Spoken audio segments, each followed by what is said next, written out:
ஆத்ம வணக்கம். ஆத்மபிதா சுவாமி சிவானந்த பரமஹம்சர் அவர்கள் அருளிய பிரம்மமும் மாயையும். இப்பொழுது நமக்கு அறிவு உண்டோ இல்லையோ? அறிவு உண்டு. அந்த அறிவு என்று சொல்லுவது எதுவென்று உம்மால் சொல்லுவதற்கு முடியுமோ? சொல்லுவதற்கு முடியாது.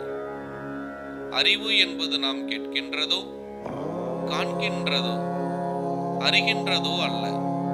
எனில் இவ்விதம் கேட்கின்றதும் காண்கின்றதும் அறிகின்றதுமாகிய இவையாவும் தானாய் அறிவாயிருக்கின்ற பொருள் தன்னிலிருந்து வெளியே வந்து வியாபிக்கும் போது அதில் பிரதிபிம்பமாகவும் பிரதிதுணியாகவும், அதாவது எதிரொலியாகவும் கேட்கவும் காணவும் அறியவும் செய்கின்றதாகும்.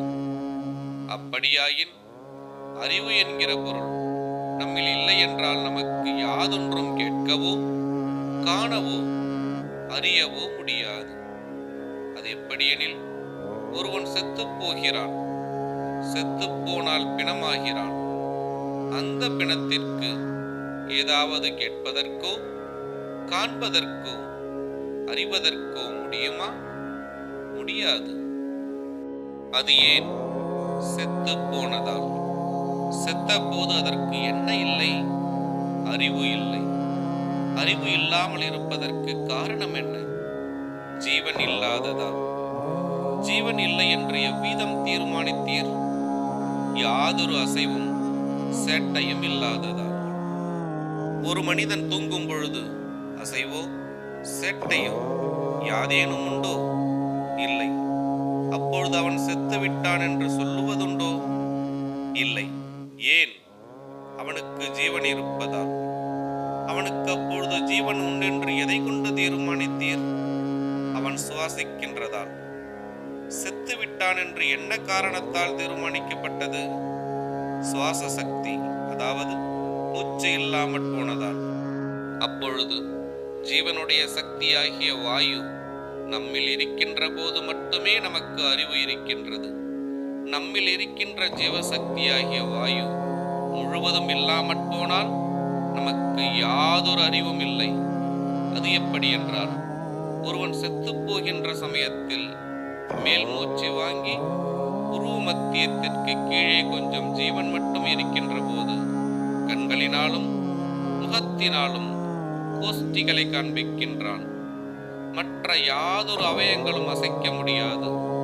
அந்த ஜீவசக்தியாகிய வாயு வெளியே போய்விட்டால் அந்த பிணம் யாதொரு சேட்டையோ அசைவோ இல்லாமல் ஒரு மரத்துண்டிற்கு ஒப்பாய் அங்கும் இங்கும் உருட்டினால் உருளவும் தீயில் வைத்தால் எரிந்து போகவும் செய்கிறது. அப்பொழுது அதற்கு யாதொரு அறிவும் இல்லை. அதன் காரணம் என்ன? அதில் ஜீவசக்தியாகிய வாயு இல்லாததுவே. தவிர ஒருவன் படுத்து தூங்கும் பொழுது அவன் உள்ளில் வாயு நடமாடுகிறதுண்டோ? உண்டு. அவனை தட்டி கூப்பிட்டாலோ அறிகிறான். அதற்கு காரணம் என்ன? அவன் உள்ளில் வாயு நடனம் செய்வதால், அதாவது நடமாடுவதால். ஒரு பிணத்திற்குள் வாயு நடமாடுகிறதுண்டோ? இல்லை. அந்த பிணத்தை உருட்டி அழைத்தாலோ நெருப்பில் எரித்தாலோ அறிவதுண்டோ? அறிவதில்லை. அது என்ன காரணம்? அதனுள் வாயு நடமாட்டம் இல்லாததால். அப்பொழுது அறிவாயிருக்கின்ற பொருள் எது? ஜீவசக்தியாயிருக்கின்ற வாயு. பிரம்மமும் மாயையும் தொடரும். ஆத்ம வணக்கம்.